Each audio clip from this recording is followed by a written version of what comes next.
Hello, everyone. Welcome to Laser Focus. This is the deep dive pop culture podcast from Nerdist. My name is Kyle Anderson. Thank you for listening. This week, we're going to have a little in the lead up to actually the long-awaited, second season of Lord of the Rings of Power on Prime Video. Because it's been 2 years, we're going to have a little discussion about season 1 and kind of a refresher for people who maybe watched it and forgot about it, like me, before this episode, or maybe didn't finish it but are still interested in watching. Any number of things. So joining me to talk about all things Middle Earth is not unlike a Gandalf going from the gray to the white. The last time she was on the show, she was but the news editor, and now she is editor-in-chief. Welcome back to the show, Ro Rusak. Hello. Wow, thanks. Hi, Kyle. So happy to be here in my final Gandalf form. Yeah. And I gotta say, you're very illumination? Nope, that's not the right word. Luminous. That's the word.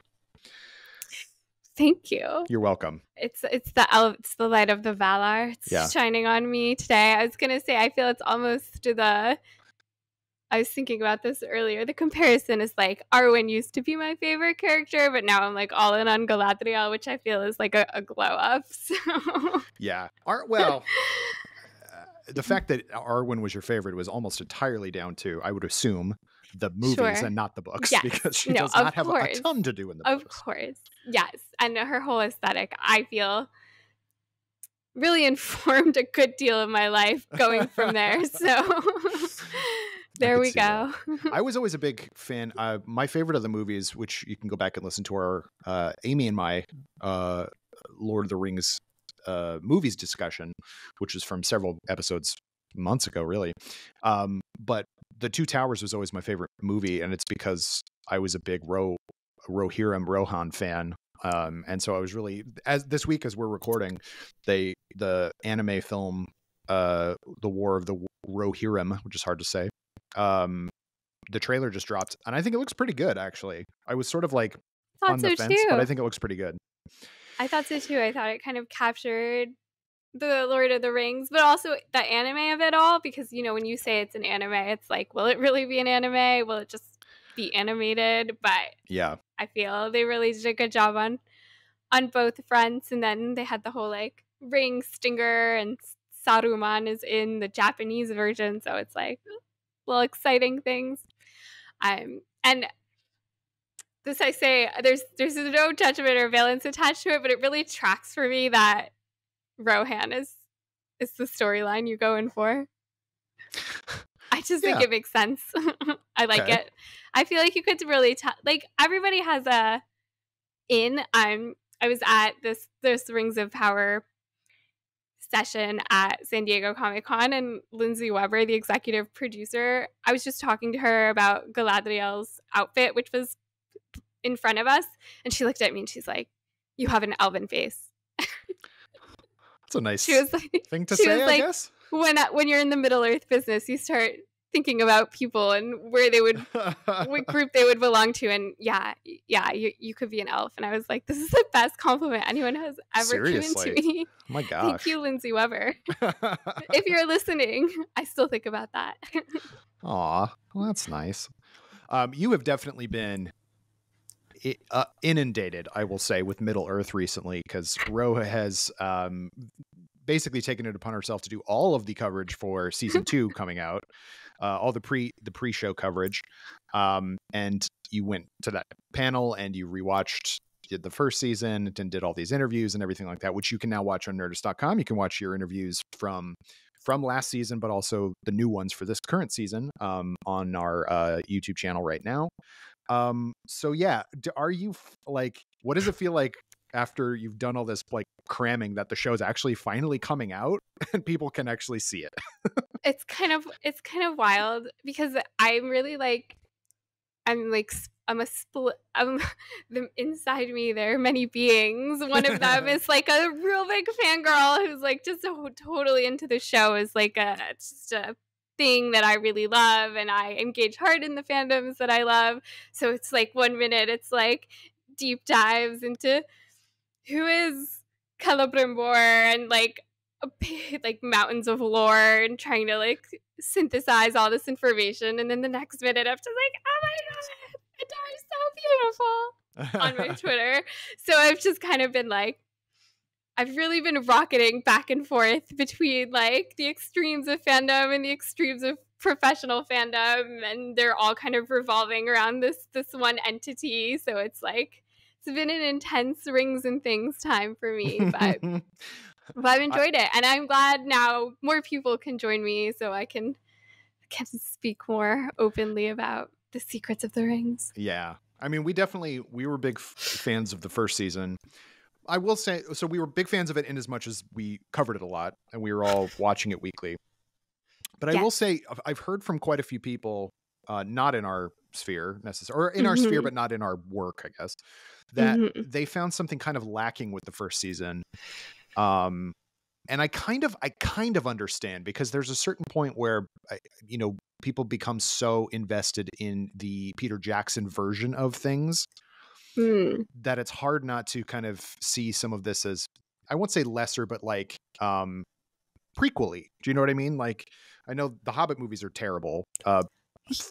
Yeah, I think it's always hard for people to adjust out of one vision of something and adjust into a new vision of it, because they're already, this is why this is a different podcast, but I always say, don't change your whole main cast halfway through a season. Like, you need that retention, because people have become fond of a certain vision of something, and then it's really hard to like yank them over to something else. But I actually thought season 1 was perfect, like, for me. I don't know that, everybody would share this opinion, but I really thought it worked in thoughtful ways, and yes, took time to like develop, but I feel like that's what TV shows are for. And if I wanted to watch something happen all at once, or for the big battles to immediately be in front of me, then I would watch a movie, because in the movie you have to have the big battle in the middle of the movie. In a show, you don't necessarily have to have the big battle in season 1 if season 1 isn't what the big battle calls for. And I think that can be hard for people, but I actually like a slow burn narrative. So I thought the pacing for me worked really well. And I just actually loved so many of the characters that, that I was in. What I think is sort of, because I'm with you, like, I think the characters were easily the strongest part. And like, people like Doran and especially Doran, but all of the dwarves, I think, were like came right out of the gate. Like, okay, I love all these people. Yes. And some of it is very mysterious, and there is sort of that aspect of like, oh, who's going to be Sauron? And that's sort of just like, that's there for, TV mysterious purposes. But I think like, I think the casting was great. I don't think anybody was miscast in the first season at all. No. But it's interesting because we just came off of House of the Dragon season 2, and House of the Dragon season 1 happened around basically the same year as Rings of Power season 1. And it's interesting that like that House of the Dragon is so directly tied to one specific book, one specific story, whereas the Rings of Power has lore that it is pulling from, but like Tolkien never really addressed most of this stuff in the Silmarillion or elsewhere.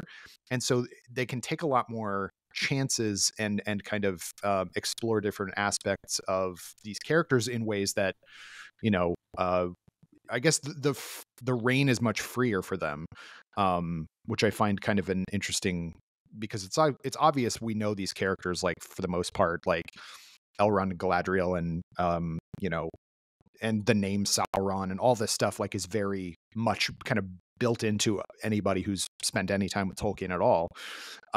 But when you get to see them younger, and maybe like like Elrond really comes across like a spoiled rich kid, and that's like an interesting aspect to him as a younger elf, like Elrond shade. But he's I not. like Elrond a lot, but he's a half elf. He's being denied. That's true. He is a half elf. He's not a spoiled rich kid. He's not allowed to party because he's not cool enough. No, they've always sort of done that. Like the elves are the the aristocrats. You know what I mean? Like they're Yeah. high and mighty, which they're basically the first of Iluvatar. Anyway, I don't want to talk about all that stuff. Read the Silmarillion if you want to do that. But so what we're going to do I is sure have been. I'm sure you have. For a book that's only, I'm showing my finger, it's only a couple inches thick. There's a lot in it. It is very dense with information. There is a lot. And I was just reading something the showrunners were saying to us in an interview that we'll publish, but it's not spoilery, so we can speak about it. And maybe the interview will even be live by then, but that in the Silmarillion, hundreds of years will sort of pass, because they're all elves and immortals, and so they'll make the rings, and 100 years will pass, and then the shadow will start. But obviously, in a TV show, you don't have that kind of time, so you kind of have to make things happen in a time that's more real time. But I think that those kind of immortal time lapses that just happen where it's and then nothing happened for a long time, or it's unclear how much time passed here, or Sauron was here and then he was here, and I think that's adds to this elemental confusion when you're reading through the text. It's really hard for you as a human to grasp exactly what he was getting at with the timeline of things. Yeah, it's kind of part and parcel to sort of the way Tolkien wrote anyway, is that, and the Silmarillion is sort of it's the textbook, but it's still done in his sort of lofty, almost biblical style prose. Yes, exactly. So it feels hard. It feels especially on first attempt, because I tried to read it around the time of who knows, back in high school I tried to read it, and then I have since gone back and actually read it. But you just have to get used to that style of writing, especially early on in the first age stuff, where it's literally this man begat this creature and these things and all this stuff, and you're just okay, this exactly. It's so lofty.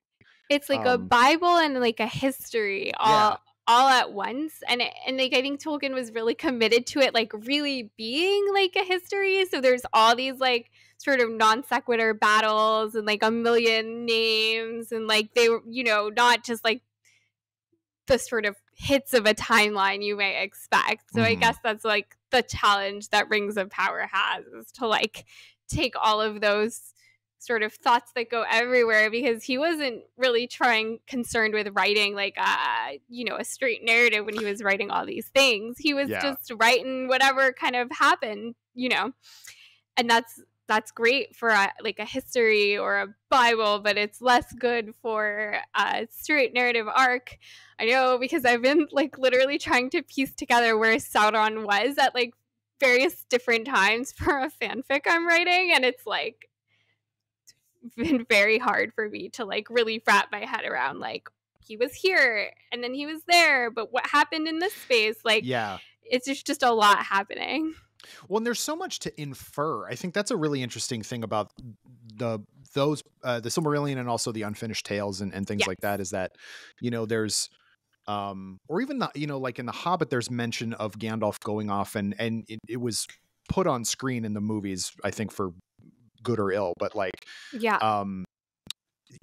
facing off against a necromancer, and it's we are to infer that that's Sauron, but we don't necessarily have 100% concrete evidence that is who he's talking about. It just it's just where he goes. So it's sort of it's it's a really I find it really fascinating, because there are scholars who interpret Tolkien the way that people interpret literally the Bible and stuff. Whereas you have Fire and Blood, the book that on the Targaryen histories, that is all told from the perspective of different people at the time. Not specifically, but this person said this happened and blah blah blah. Different reports, I guess. Whereas as the Silmarillion et al.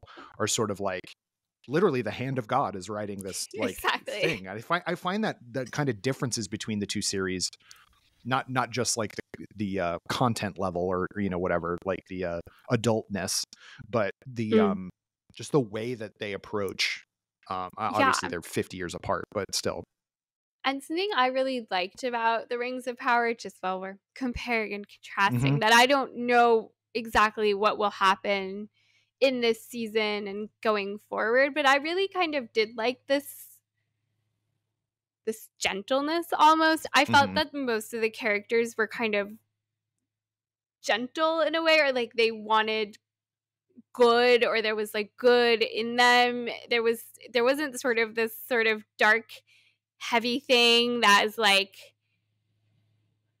I feel is sort of part and parcel of the sort of House of the Dragon, Game of Thrones world, where everybody is like really dark on the inside, and like sometimes maybe they can do a good thing, but most of the time they make only wrong choices. Like, we'll get to this, but in the Durin and Elrond sequence with the Mithril, I was really like, oh no, will the Mithril divide them? And instead, they talked about it. And maybe that's some people's least favorite things about the show.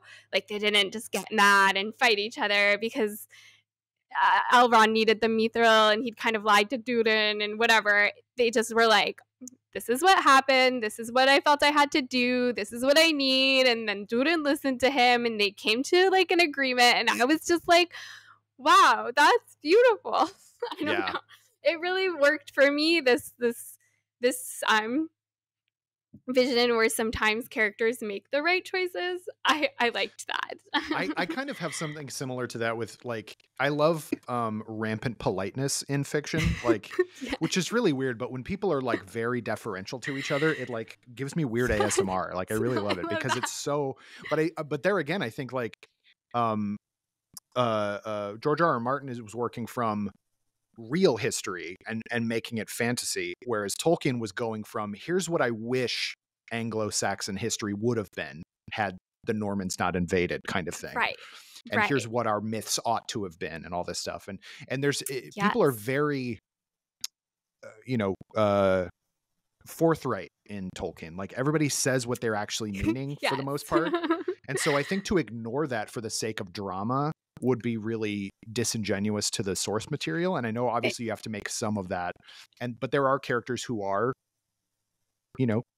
going deceiving down the path. One might even call them deceivers. But could it be? But I think those characters can do that kind of stuff, and that's how you kind of know. But going from the sense of the gentleness, I think, is really also part and parcel to like, without Sauron there, and after the defeat of Morgoth, there's really not that much level of evil out there in Middle Earth at the moment. And so it's like, he is a corrupting influence. What is there to corrupt if everyone is already kind of at each other's throats, kind of thing? Exactly. So and then which is why I'm like, what will happen? Because I'm just like, I don't want to lose that. But of course, we know where the story is going. But I hope, and I do think that like hope is a big theme in Tolkien. So I think a hope will remain, and I do think there's places where they could bring a light. But of course, like these are the sort of dark times that we're heading into. I don't know. I'm just like, can we just like play in Khazad-dûm a little longer? Like I'm not ready. This is we can get into the actual recapping portion, whatever. But actually one thing that I kind of felt sort of in tension with that it's not that I didn't like it, because I guess I can understand it, but I just didn't like that like it hurt my dispositions to think that, like, for instance, Durin wanted to help save Elrond because their love was pure, and then they were digging for the Mithril and they awaken the Balrog, and it's like hard for me to be like, this act of love in a sense is what brings about these consequences. And I feel that happens to several people, and like they're trying to perform what they imagine to be like this pure thing, and then they sort of end up unwittingly contributing to the rise of Sauron, each one in their way. I'm just like, oh, that's sad to me, because I don't feel I don't feel like, I don't feel like Durin should be punished for trying to save the life of his best friend, for instance, Yeah. No, that totally makes sense. And like, I think it's really interesting. Like, people trying to do the right thing ends up badly is Exactly. a really relatable kind of thing. Yes. Whereas instead of everyone tries to do bad and some of them succeed and some don't, like Exactly. it Exactly. it makes it hard to watch after a while when everyone is kind of just Exactly. out for themselves. So yeah, I think that's well. Let's you know what? Let's jump in. So Yeah, we sort of let's jump in. we sort of created these very Buckets. basic buckets of storylines because obviously it's a long season and there's lots going on, and so obviously not everything fits in neatly into all of these things, but we're going to talk about them. So the first one is I think maybe the main, if there is a main plot, I guess, we're following Galadriel as she chooses not to go into the Undying Lands. Obviously that is for the better generally for Middle Earth, but Yes.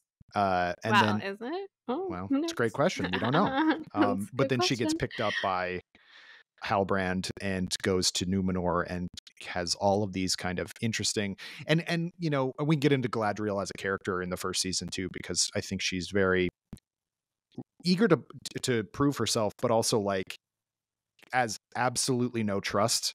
And I think it's because of her, and especially toward men, I think specifically. And by that I mean humans.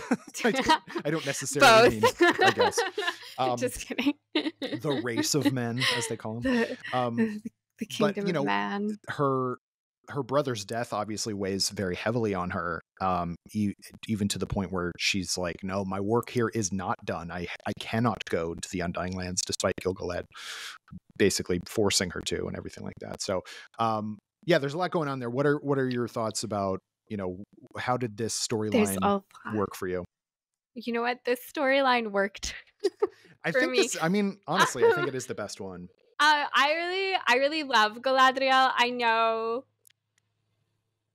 she might not be everybody's favorites for reasons that range from valid to invalid. Sure. But for me, she's totally valid, and I'm really like obsessed with her stubborn, blinders on vision of what is right and like what she thinks is the right choice, and she really leans in on her notions of this is right. And I obviously think that she gets it wrong a lot, but I think that as a character, just being so intensely intent on like, this is what I need to happen, and like just executing on it, I think it's really fascinating because it's this mix of like her grief and her sort of like this obsession that she actually has with Sauron, and like defeating him and defeating his last reigns of evil. And we obviously know it's kind of like, it's like a fool's errand. You'll never be able to like destroy every last bit of evil, but this is what she feels she has to do, so she's going to do it. And that's not something you really get from characters all that often. It's just like blind assurance in themselves that they're correct and this is their mission and this is what they have to do.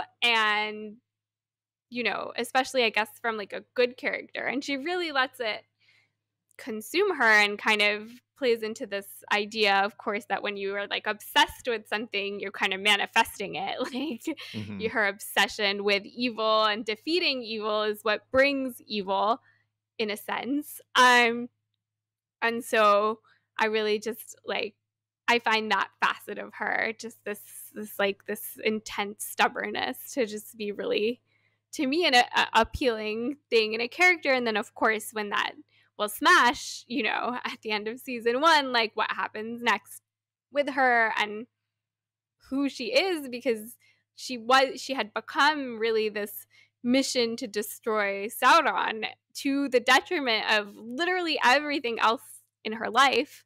And of course, in the end, she creates Sauron in so many ways. So it's really a fascinating character journey for me. Yeah, and I think like between her, both her and Elrond, I think you really hit on something that I think applies to him too in a different way, which is that Mm. they're both naive in different ways. Like Yes. she's brash and just like is not old enough, even though she's hundreds of years old at this point, but like She's not old within enough. the elven world, she's like, she feels like, well, no, I have to do this, and I'm the only one who can do it, basically. Exactly. You know, Relatable. it was very relatable. And I also like that, like, even though this show cannot, for legal purposes, use any of the direct storylines from from specific books, I guess, essentially. They have the rights to the world of Tolkien, but they don't have any rights to specific works. Anyways, it's all complicated. But they also know, the makers of the show know that we know who those characters are from those books and movies. And so we know Galadriel as this sort of ethereal wood goddess, not made of wood, but of the wood.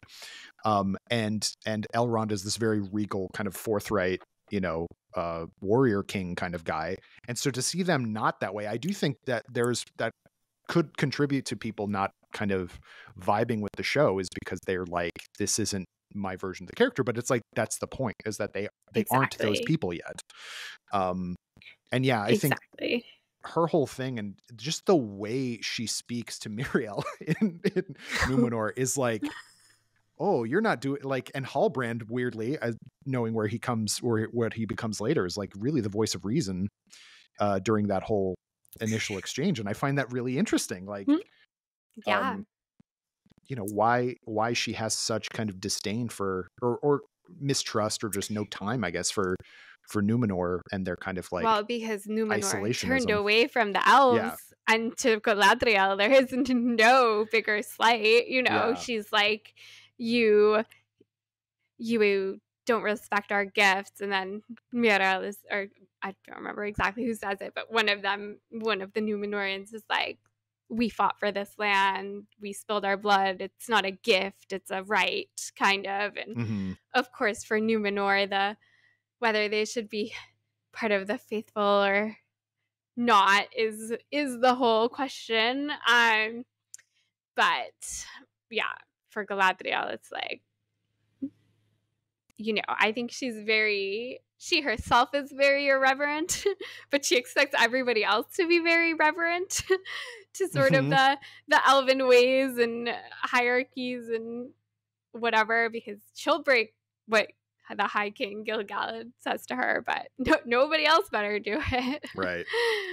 Well, especially not you lowly Numenorians. Like, how, I find that, I just really, I dug that whole thing, because like it speaks to so much history between them, and also, but like, the binds, the concord between the two peoples has gone fallow. Like, they just haven't been around each other. And Numenor does not feel the need to kind of kowtow to what elves think anymore, because they've been by themselves on this island for such a long time.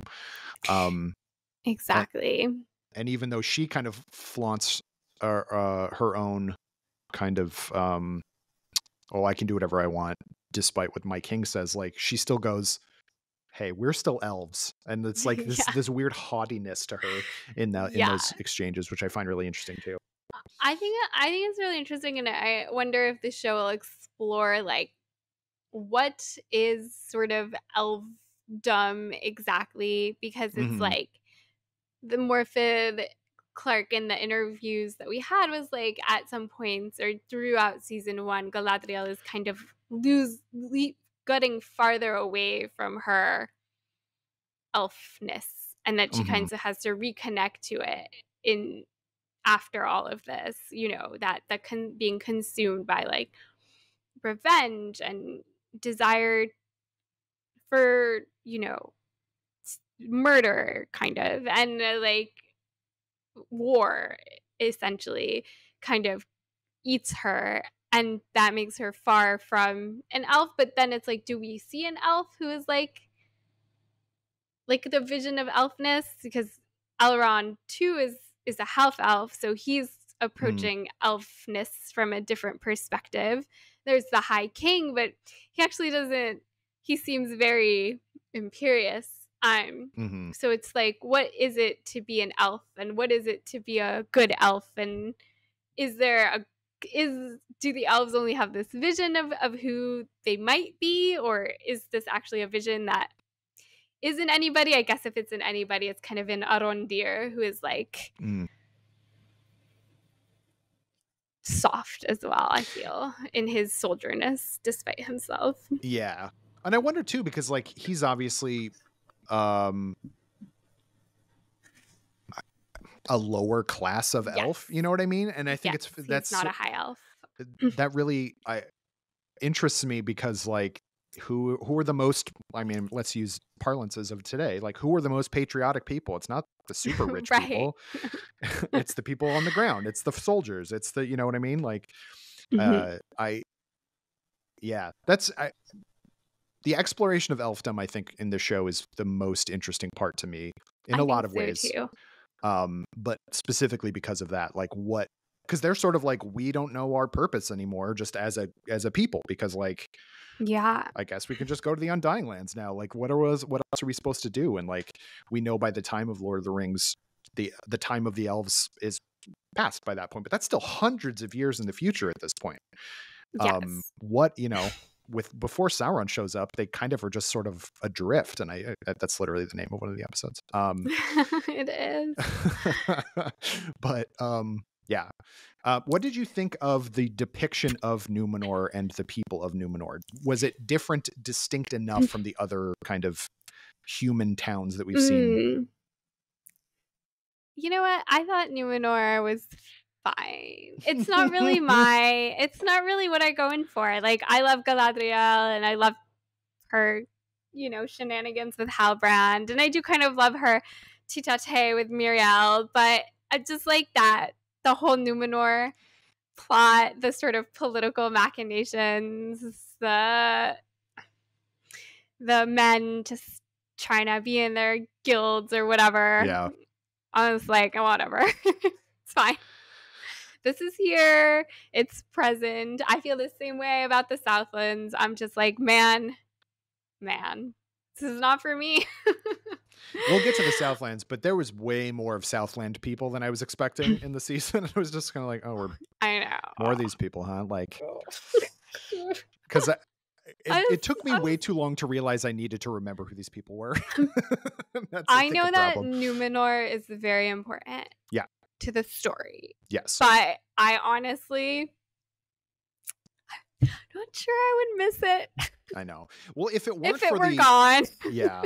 If it weren't for Elendil and Isildur being there and them being names that we know. Like, no, exactly. And then of course later in the story with Sauron, it's like whatever. It's part of the story, so it's there. But precisely. I'm just like, as far as my interests and the storylines where I was like, we're back here now. It's like, well, that's fine. And it was nice looking. I liked the design. I thought it was kind of cool that they kind of went a little, ancient Greek or Mesopotamian, Mediterranean with it. I thought was Mesopotamian. Completely the wrong word. That would have been the Epic of Gilgamesh, baby. Yeah. I thought that kind of worked in the fact that, like, they, especially like Pharazôn is like he seems sort of the ancient Greek kind of mindset anyway, which I thought was cool. So aesthetically, I have no problem with any of that. But yeah, I was with you. To be clear, I thought it was very well acted. Yeah. Like, I just to me, it was almost like a different sort of show. It was from some other show that was maybe, I just think the sort of, for me, the biggest letdown when I first watched Game of Thrones was that it was actually just like a political drama with a fantasy dressing. Yeah. So I'm just really like the politics of court, the religious conflicts. I was like, what? Yeah. And that easily is the most Game of Thronesy part of the season. And obviously that's going to continue on to season 2. Like, we've already seen some, the I guess corrupting factors that go on with Farazone and the fact that Muriel is now. So this is an aside. It's not really about the Rings of Power, but in the lore, this is about Numenor. Love in the lore, Sauron has the One Ring when he gets shipped to Numenor eventually. And they just let him go to Numenor with the One Ring. And I just don't understand that at all. So I hope the show can make me understand. Make that make sense. Well, that's the bit that I've never fully all. been able to understand is like, we know in hindsight that he tricks or, uses Celebrimbor's, abilities to create all these rings and everything like that. But they were all of them deceived and all this stuff. But it's like, at what point did they realize that all of them were deceived? Like, we know away that he's the bad guy. Yeah, I guess that gets back into the sort of the Silmarillion and the weird timelines, because it's like he made the ring, he put it on, and they knew immediately. And the ring happened before the sack of Aragion, before he went to Numenor, and then he just had it. They just let him have it. I don't know. Anyway, Numenor just reminded me. So we're just gonna put that there for now, and we'll come back to it in like 2 years when we get there in the narrative. But I'm just like, how could they let him leave with the ring? To me, total plot hole. Anyway. Yeah, they better figure out something to do with that, because you're absolutely right. That's it's crazy. It smacks of. I even remember like when I was reading it, because like the prologue to Fellowship is like one of my favorite things in the whole wide world, and I think that in and of itself is like a perfect short film. But even then I was just like, okay, what? And then at a certain point, Gollum finds it, and it's just like, what? Like, what are we talking about here? How long ago? It's true. You just kind of jump forward in time. The sort of idea that the ring has a will of its own and can just do things, I accept that. The fact that Gil-galad would let Sauron leave Middle Earth with the ring on his finger, in his pocket, wherever he put it, I'm just like, what? Yeah. But hopefully, I don't know. Maybe they do put the whammy on him or whatever, like what happened with Theoden. Maybe. Who knows? We'll find out. Like you said, in 2 years. Sorry to jump ahead, but that really bothers me in my heart. I just don't get it. I can't explain it. I think about it nights. I'm just like, what were you thinking? Anyway. Dear Gil-galad, why are you doing this to me? Why are you like this? Let's talk about Halbrand, obviously, who we find out. So there's another character who we'll talk about in due course. But throughout the season last time, it was like one of these characters is going to be Sauron, and the other one's probably Gandalf, or maybe not. And like all this sort of like, and there was people going back and forth about whether the stranger was Gandalf, whether it was Sauron, and like just constantly. There was maybe a half an episode period of time when I was like, oh, Halbrand isn't Sauron. Yeah. But the entire rest of the time, I'm like, well, it's him, obviously. Like, who else would it be? Who's this guy? Like, like. And right at the finale, I was sure Halbrand was Sauron. And then right at the finale, when the white cloaked cult showed up and called the stranger Sauron, I was like, wait, is he Sauron? Right? Yeah. I was like, no. It's a good fake out. Misdirection. Yeah. But yeah, I agree. I think I like that character. I like the fact that he wasn't like, there was a world where he did not become the evil whatever. And it just that is the question. Or because we spend enough time with him alone, not that it seems like he is not set in stone as an evil dictator kind of malevolence, but it's through the course of his kind of interaction and kind of people of Numenor kind of casting him out, like not welcoming him, that he kind of realizes his quote unquote true potential. And I think that's the best thing they could have done with that character, is to kind of make him more than just, you know, because that's all he is. Like in the Lord of the Rings, he's just an eyeball. Like he's just this image of evil. Like that's all he Yes. is. Like, Yes. and so to have him actually be a person who hasn't decided yet whether he's going to be evil or not. I think I don't know. I just really like that. Did you connect to that? Yeah, I liked it too. I actually didn't love Halbrand when I thought he was, I mean, I didn't like really think it, but when I was just going along with the fact that he was just some human hero. But then once I found out he was Sauron, I went back and I watched it and I was like, yeah, he's great. Yeah. I was all in at that point. But yeah, I think it just, again, it's like such an interesting question. It's like, of course, there's the people of Numenor, but really it's Galadriel who's like, you have to come fight with me. You have to be this person. You have to go back to the Southlands. You have to do this. And like, she really yanks him into the battle again. And it's like, would he have, it's an interesting question. It's like, would he have eventually tired of being Halbrand in Numenor and fell to evil one way or another? So at least now we had knowledge of his return as Sauron, or would he really, or was it really her fault that he got pulled back into this life of crime? Yeah, that's true. And the rings, and all of that. Because if she hadn't taken him to Eregion, he wouldn't have met Celebrimbor. He wouldn't have gotten these ideas to make the rings. So it's like, it's just another one of those questions about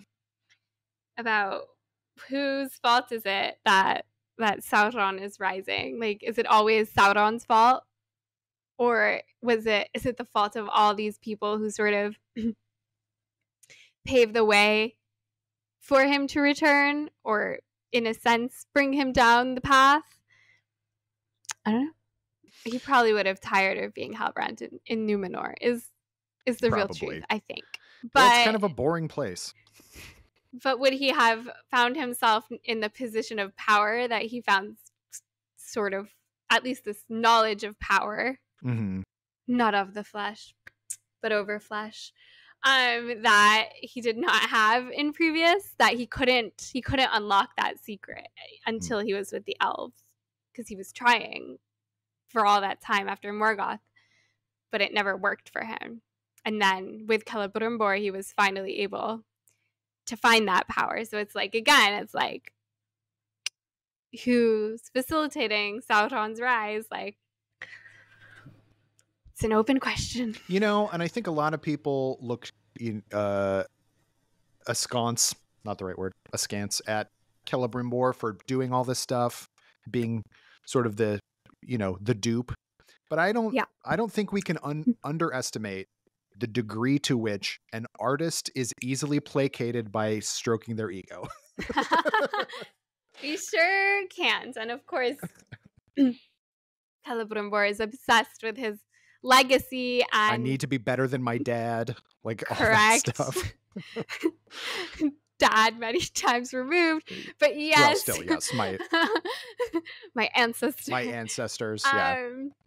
But yes, exactly. He's got the daddy issues, the family issues, the artist issues. So, I mean, can you imagine being, even if you are really good at making jewelry, you know what I mean? Like, to be like, I'm going to make things that are even more brilliant than the Silmarils, the things that we have all talked about for millennia.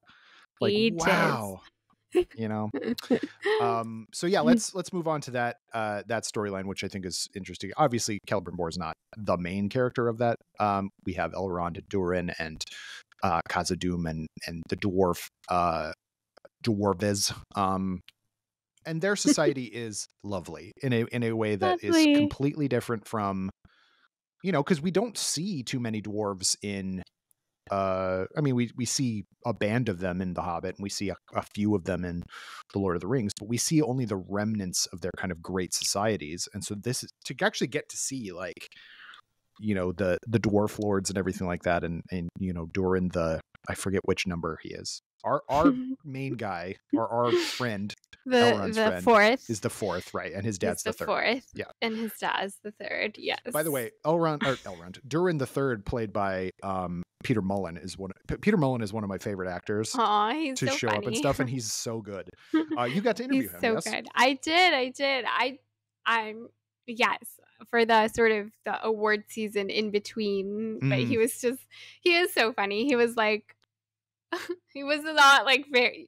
He was just like, this is a job, man. I put the nose on. It's a big nose. It's heavy. Vibes. I love it. It was just like, you know what? Good for you, my friends. The nose is heavy. Mood. But he was a funny guy. But very good in the role. Whatever he thinks about. Yeah. The job. I love that kind of sidebar, but like I love that like British actor kind of mentality. Yes. Where it's just like it's like they're blue collar, even though they're like it's a very kind of like artistic highfalutin sort of job to us. Yes. You know, a lot of like American actors of any age really, but are sort of like you know, much more kind of like pretentious about it, whereas British actors, I feel like for the most part, even like a Sir Ian McKellen is just like, it's just a job, you know, like Dame Judi Dench, it's just a job. Like it's anyway, I think that's fascinating. It's so funny. I was just like, all right, I mean, good. It's fun. But yeah, Durin and Disa and all of them are super great. And so we touched on it a little bit, but the friendship between Elrond and Durin, I think, is, you know, obviously a huge part, and it is really nice. And like there was a version of things where they didn't work things out, maybe, you know, like in other types of shows they would have become estranged and that would have carried on to next season and maybe beyond, like exactly. But like the ultimate problem is still there, but they were able to, at least between themselves, kind of solve things. And I agree with you. I think that was a really, really nice kind of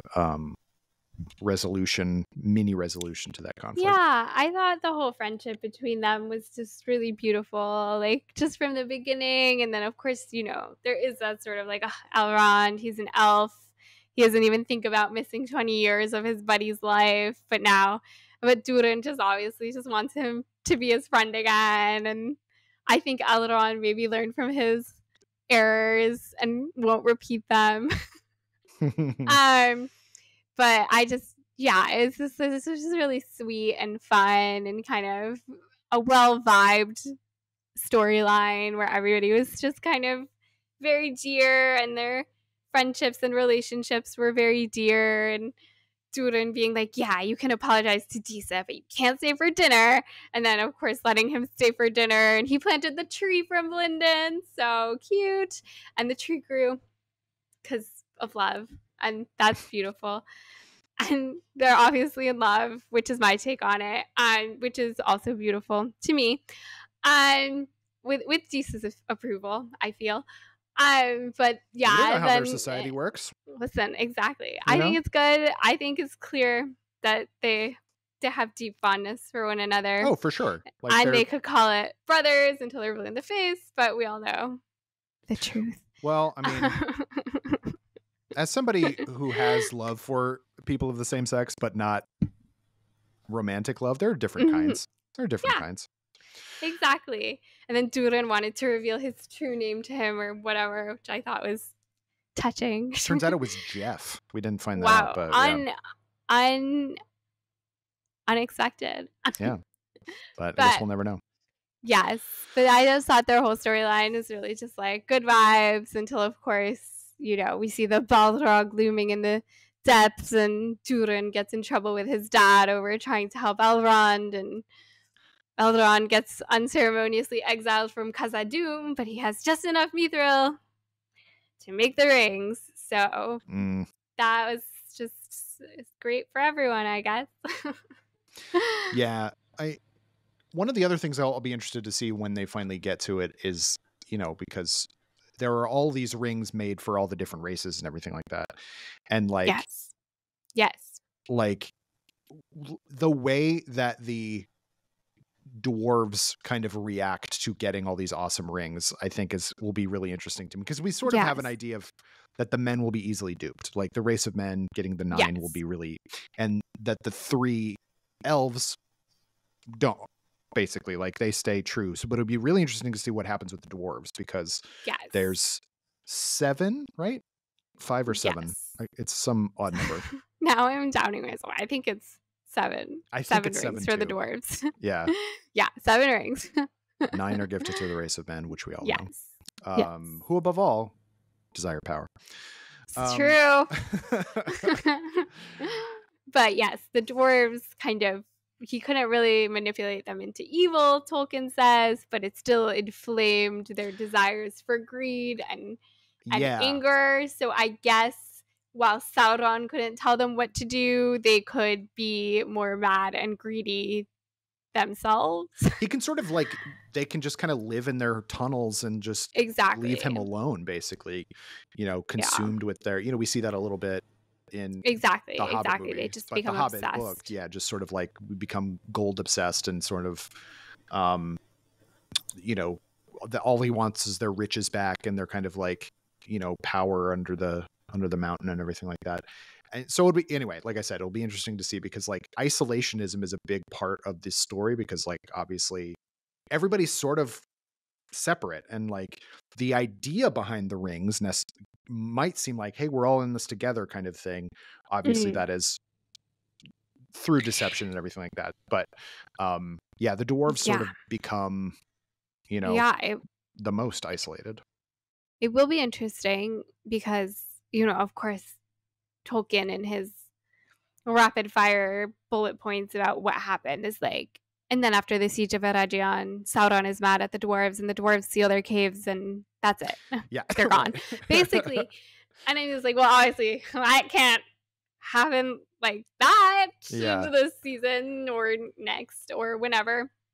Like, but I'm curious. I guess I'm very curious to know what will happen with the dwarves, and whether they come.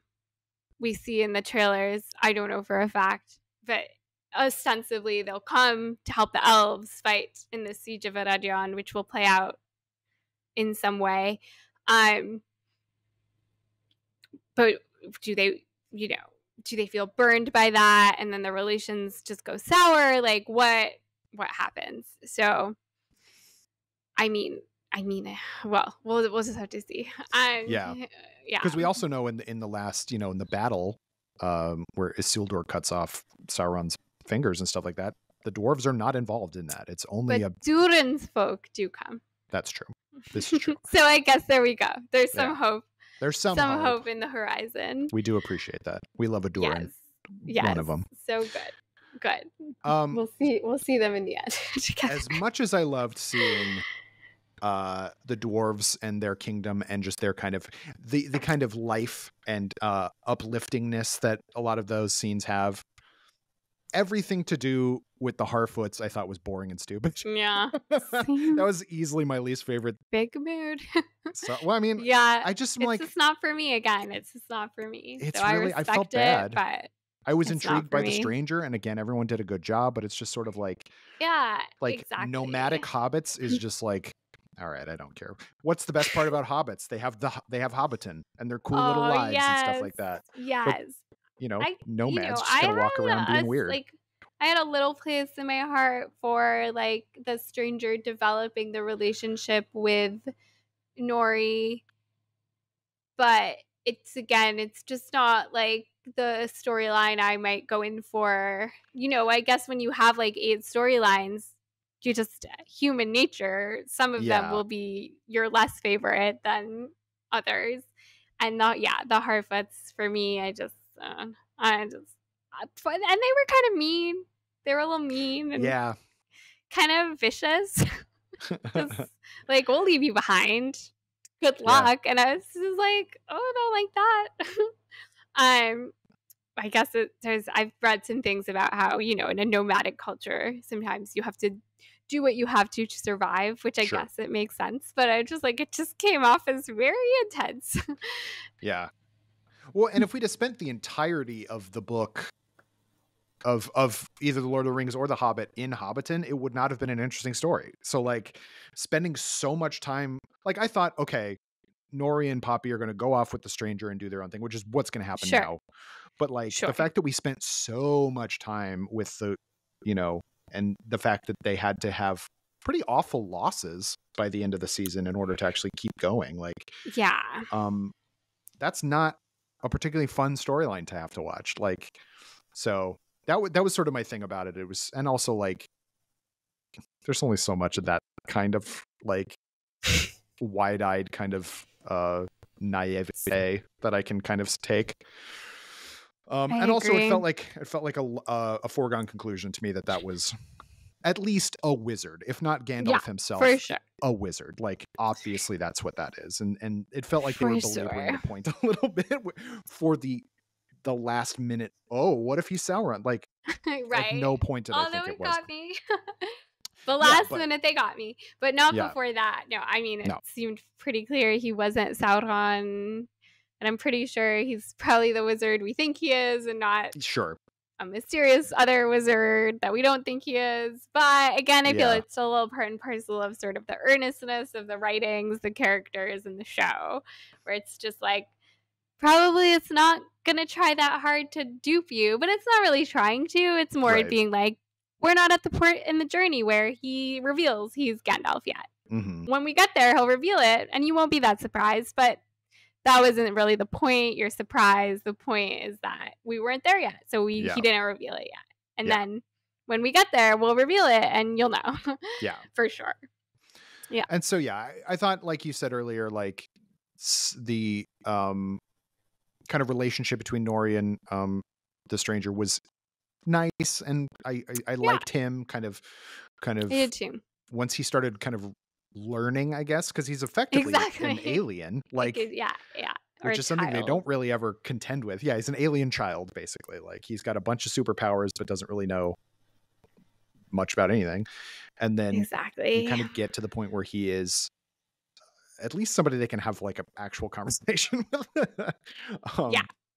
And I actually think they handled that transition well, because sometimes it can be hard to go from like wordless creature thing to actual character and like keep the sort of integrity of the relationship, or like not have it suddenly be like weird, because it's like a little different when he's like a alien child, now he's like an actual person. Like, but I thought that was handled well, and I was on board. Yeah, and by even though I was largely just meh about the storyline. I don't want to see any more Brandyfoots and Proud Fellows. I'm just like, all right, I'm done with these people. But bye. Yeah, hopefully this coming season, it'll be more interesting. Which then, of course, leads us to, I think, the last major arc, which is with Arondir and the Southland, and also your favorite character, Adar. Yay. Adar. How do they say it? How do they say it? They say it Adar, but I don't really like that, so I say Adar. And as the foremost Adar scholar, I did want to ask you. So yeah, if anybody who doesn't follow Ro on social media probably doesn't necessarily know that Adar is from the beginning. As soon as he showed up. That's right. Let me tell you, from the like soundtrack poster that they released, I think before the episodes aired, and he's just like a silhouette. You can't even really see him like at the top. Like they want you to think he's like Sauron or something. Yeah. And I was just like, oh, there he is. Maybe because he was like one of the only elf-shaped figures that appeared to have long hair, which I feel less strongly about now that I've warmed up to Elrond and Arondir and all of that. But like at the time, I was like, how come none of them have long hair? And so I think I maybe was just naturally drawn to the silhouette. But then when he appeared, I was just like immediately I knew that he was perfect. He does look like, and he has remained perfect. He does look like a Final Fantasy character. Like I think it is sort of a yeah. And so anyway, I like the fact that he leads the orcs. You might think, and he's an elf-like figure, like you might go, okay, this guy's clearly Sauron. I think that was another one of those like early, you know, yes, they gave him the gauntlet in the hand picture, and Yeah. everybody knows Sauron wears a gauntlet in the Lord of the Rings movies, but they're not stupid. They know what they're doing. it's Adar's gauntlet, everyone. The showrunners told me it's not Sauron's gauntlet, but I like it to be Sauron's gauntlet, personally, that Adar picked up and wears. So I, again, am going to retain my personal headcanon. Always must have your own headcanon. But yeah, so obviously you enjoyed that character, but did you like the rest of that storyline? With the exception, I guess, of the people of the Southland. The fact that I had to learn who Bronwyn or whoever was and her son, I'm just like, I honestly don't care about these people, but that's me. Yeah. That's me. What did you think? Yeah, it wasn't my favorite. Let's just say I thought it ranked under Numenor for me.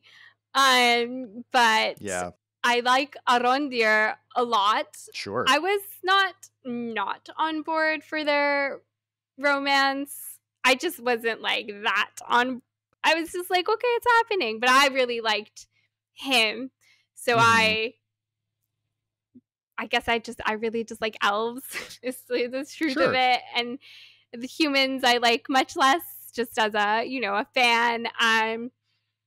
But yeah, the sort of rednecky southern Sauron town did not hold much for me in general.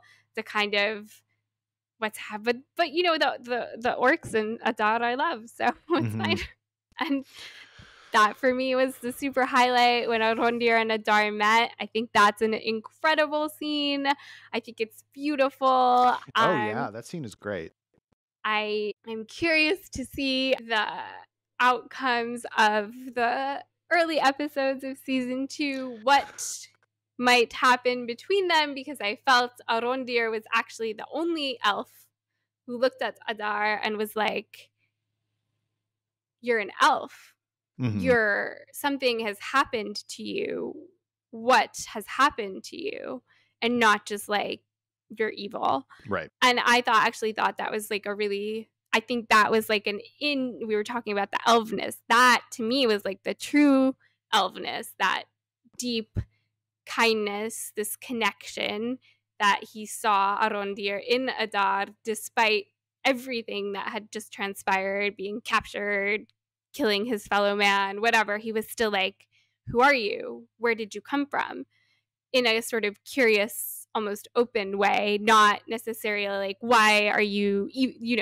So to me, and then that juxtaposed against the scene with Galadriel and Adar, which is my other very favorite scene from the Rings of Power, where she's got nothing for him. She is so mean to him. She's like, you're tortured, twisted, ruined. She knows he's been tortured. He literally just said it. You've been tortured and twisted and ruined. And yet she has no compassion that maybe being tortured for 3 ages of Middle Earth and plus, like, might impact a person. So I just thought those are 2 interesting juxtapositions. And then, of course, Adar's relationship with the elves is just fascinating to me in general, because ultimately, like, we don't exactly know what happened to him, but like the elves left him for dead with Morgoth and Sauron. So if the elves had been like, Morgoth has stolen our elf, we must get him back, we can't leave him for evil to maim and torture and whatever, then maybe they wouldn't have this problem right now. But instead, Tolkien says that the elves would not receive back anybody that Morgoth had stolen and that had managed to escape, because they were worried they were corrupted. And I'm just like, well, you make your bed, then it turns out. One of my favorite things about the character is that at no point does he try to pretend he's not exactly who he is. Like, there is no kind of subterfuge with him. And because he was abandoned by the elves and left to be tortured and tormented and everything, he has no love for them, but also, like, he's like, and you mentioned it, I think whenever in some of your coverage, like Yes. he is a father Much of it. figure to these orcs. Like he Well, does care about them.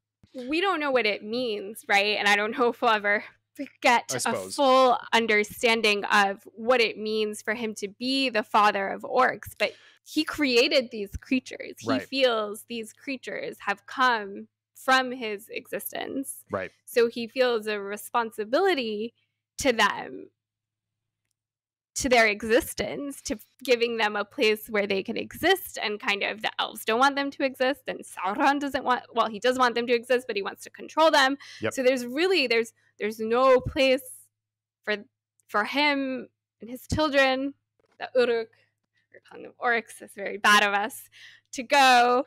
It's so derogatory. I apologize. I'm such a nerd. I was like, a part of me is like, feels guilty when I call them orcs, but can't quite bring myself to call them Uruk because I'm like, wow, that's nerdy shit right there.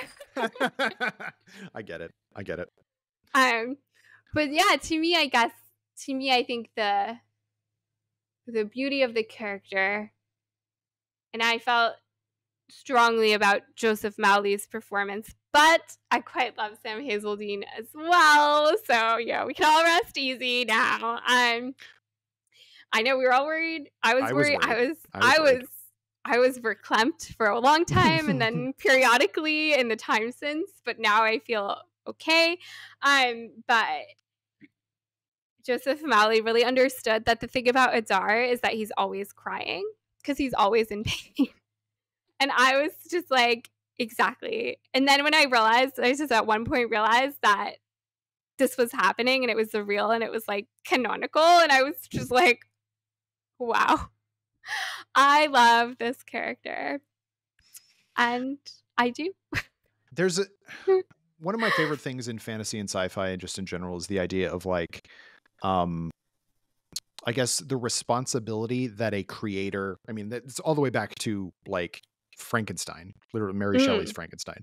The responsibility a creator has to their creation, even if they are repulsed by it ultimately. Like, you know, and it's sort of, it obviously echoes because it was a Gothic novel, but like, yeah, you know, God forsaking you kind of thing. And I you know, like elves literally were the first children, effectively, like not the first, but you know what I mean?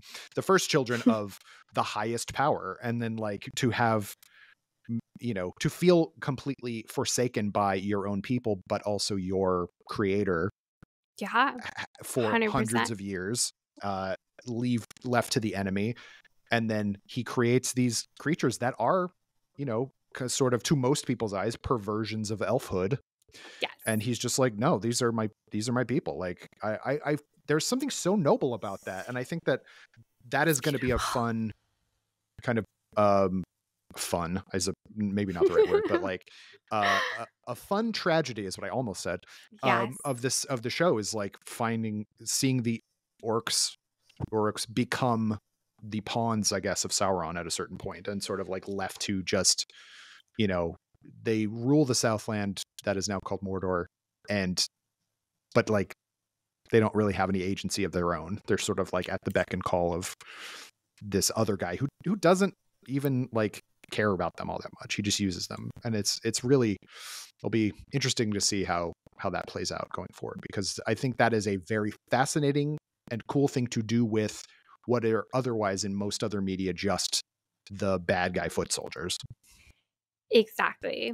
I think it's very interesting. I brought this to the showrunners. They just posted an article about it. But, you know, in the last alliance of elves and men, Tolkien writes that some of every kind were present on both sides of good and evil. So we're just going to put it out there that some of every kind, except the elves, who are only on the side of good. And I'm just like, well, that seems to include the orcs Uruk to me. But I just hope Adar can make it long enough, although I suspect he will not. He has see it. Are his days numbered, Kyle? You could tell me. I could take it. My dearest wish is that they do not kill him, because I think actually that's so sad. just silly for them to have created this great character only for him to have this shelf life of Sauron, especially now that they've recast, they've got a new actor, whatever issue where it's good. I'm just like, don't kill him and let the elves bring him back into the fold. Like, Sure, is that yeah. not just so much more beautiful? In my perfect Adar ending, he would sail west at the end. I think that would be incredible. Like, what a beautiful, like, fucking poetic. Well, I'm going to write it. So if the show doesn't do it, Yeah. I'll do it. It's it is too interesting of a character to just be what And it seems like he could have been is just sort of like a mid-tier kind of middle bad guy boss. Like, exactly. And I think his interactions with Galadriel, because they just said in an interview, I was so jealous. I was like, I wish they said this to me, but that they'd both seen in the whites of Sauron's eyes, and they singularly have this connection that Sauron deceived and like broke them both in a way, and then they are the only people who can understand that about the other person. And I think that's such a fascinating connection that I'm just like, lean in. But again, it's fine. The show will do what it will do, and it won't necessarily do what I want. But I'm just enjoying this specific moment where literally all the marketing materials were geared toward what I want. And of course, we don't know what marketing means about the show itself. No. But I was just like, wow, how nice of you to release the Galadriel, Adar, Galdar, Adariel, whatever you want to call it, trailer just for me. Just for you. You're the only one who saw it. I don't even know what you're talking about. Well, I'll be honest, like I was alone on this canoe where I was like, aren't they great together? And then so many people appear and I was like, oh my God, there are people, community, hello. So thanks, trailer. This canoe became so much bigger. It's a real ship now. It's a real ship. It's a ship of dreams. It's a barge. And you never run on a barge. We know that. Are there any other characters that we haven't talked about yet that you want to mention, or any other kind of like moments or storylines that we haven't mentioned? Those are all my big ones. So yeah, I think I got my greatest hits out. To me, the top characters are Adar, and then Galadriel, and then Durin and Elrond and Disartai, and then Sauron. And that is the order in which I would like to see them on my screens. And everybody else can appear sometimes. Arondir also, above Sauron. Yeah, we'll put him. Yeah. I would agree with that. I think there's a lot of named characters that I do not necessarily think, or I do not necessarily care if I see again. I will say that. Yeah, it's just like, it's natural in a story with such an ensemble to be like, these are the characters that I care about, have deep thoughts, envision great things for, and then there's the other characters who are present. Present. Well, yeah. So those of you who are now very excited to watch the second season, the first 3 episodes are out now as you're listening to this, and it will run until the beginning of October. Ro, thank you, of course, so much, as always, for jumping on to talk to me. And I know you are at the end of this huge deluge of content, or close to. Unexpected journey. This unexpected journey. Just wait until you see all the posts this evening. You'll be like, what were you thinking? And I'll be like, I'm sorry. I've seen the planning document. I can tell you've seen it. Great. Yeah. Well, anyway. Tune in. Read my stuff. Make me happy. Of course. No, yes. I know. Everyone. But also you, Kyle, specifically. Well, I'm sure I'll have to. I shouldn't say it that way. I'm sure I will edit it and be very happy to do so. Oh, I mean, yeah, I've scheduled. We can talk about it later. I know, it's fine. Ro, how can people find you, your work, and your social media presence on the internet, should they choose to do so? Yes, I'm still hanging out on that little graveyard we call Twitter. And you can see me posting about Adar as much as you like on there at Moondancer1626. You can see my Rings of Power flowchart where I show what I believe all the character relationships to be, and then you could be like, what show is she watching? And it's great. It's good fun times. And then on Instagram, I am at Rotem_Rusak, and probably on Threads, I'm that as well. And that's where I am. At Nerdist. Yay. Nerdist.com. Yes, of course, Ro is the editor-in-chief, and she is doing a great job in only the first few months of her tenure. And I know from editors-in-chief, I've worked with a lot of them. Anyway. Thank you, Kyle. Yes. I appreciate that. Absolutely. You can follow me on Instagram at functional_nerd. You can follow me on Letterboxd to see all the weird stuff I watch and am continuing to watch this year at Kyle_Anderson. And please leave us a review on Apple Podcasts, wherever you get your podcast. That would be lovely. Hoping people find the show. I would love if more people listened. I'm happy that all of you listen who are listening. Thank you very much. Until next week, I'm Kyle Anderson. Join me again then on Laser Focus when my guest will be a different person. Bye-bye. Laser Focus is a production of Nerdist Industries and Legendary Digital Networks. It was produced, edited, and hosted by me, Kyle Anderson. For more, visit Nerdist.com.